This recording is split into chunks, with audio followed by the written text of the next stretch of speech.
আসসালামু আলাইকুম রহমতুল্লাহ। আবারও নতুনভাবে ভাইরাল তিন কর্মকর্তা, তারা বিমানবন্দরে যাত্রীদের সঙ্গে আপনার ভালো আচরণ করেনি।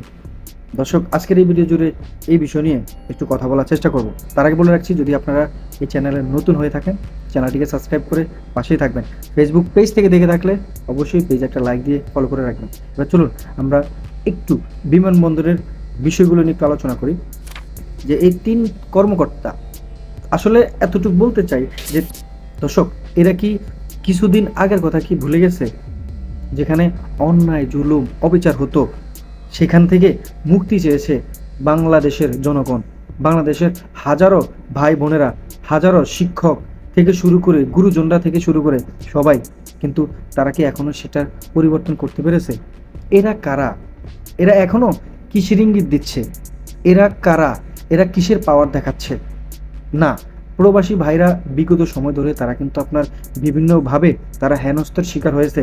তাদের যে সুযোগ সুবিধা প্রয়োজন ছিল পাওয়ার, দিনের পর দিন পরিশ্রম করে প্রবাসের মাটিতে, সেখানে তারা একমাত্র আপনার কষ্টের সে জায়গাটা তারা হাসি মুখে যখন বাংলাদেশে এসে তারা পৌঁছায়, কিংবা দেখা যাচ্ছে তাদের যে মালামালগুলো থাকে তারা সেইভাবে তারা পায় না। ঘন্টার পর ঘন্টা তাদের অপেক্ষা করতে হতো, ঘন্টার পর ঘন্টা তাদেরকে মানে কত রকমভাবে তাদেরকে হেনস্থার শিকার করা হতো। এইভাবে শুধু একজন দুইজন নয়, এভাবে হাজারো প্রবাসী কিন্তু ক্ষতির সম্মুখীন হয়েছে। অনেকেই তাদের লাকেজ থেকে শুরু করে তাদের ব্যাগ থেকে শুরু করে দেখতো যে খোলা, ভিতর থেকে সব মানে দেখা হয়ে গেছে, এমনভাবে তাদের সাথে অন্যায় করা হতো। তবে এখন বর্তমানে সেই দিনটা আর নেই, তবে এখন অনেকটা পরিবর্তন হয়েছে।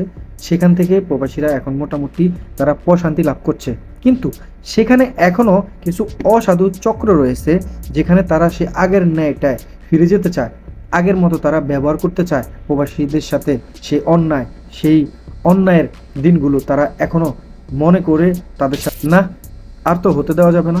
এমনটাই চোখের নজরে পড়েছে কিছু ঊর্ধ্বতন কর্মকর্তাদের।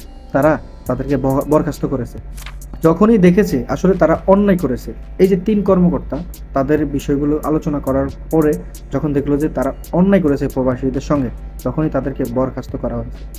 একটু চিন্তা করে দেখুন, ওই যে উপরের মহল যে লোকগুলো ছিল, তারা বোঝা যাচ্ছে তার মানে এখন তারা সঠিক একটা পন্থায় পরিচালনা করার চেষ্টা করছে।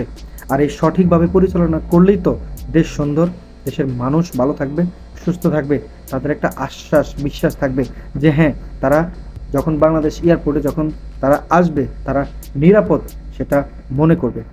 এভাবেই আমরা চাই আমাদের প্রবাসী ভাইদের জন্য সেবা থেকে শুরু করে তাদেরকে বিভিন্ন সুযোগ সুবিধা প্রদান করা হোক। ভালো থাকবেন, সুস্থ থাকবেন, ভিডিওটা শেয়ার করবেন। ইনশাল্লাহ দেখা হচ্ছে নতুন আরেকটা ভিডিওতে।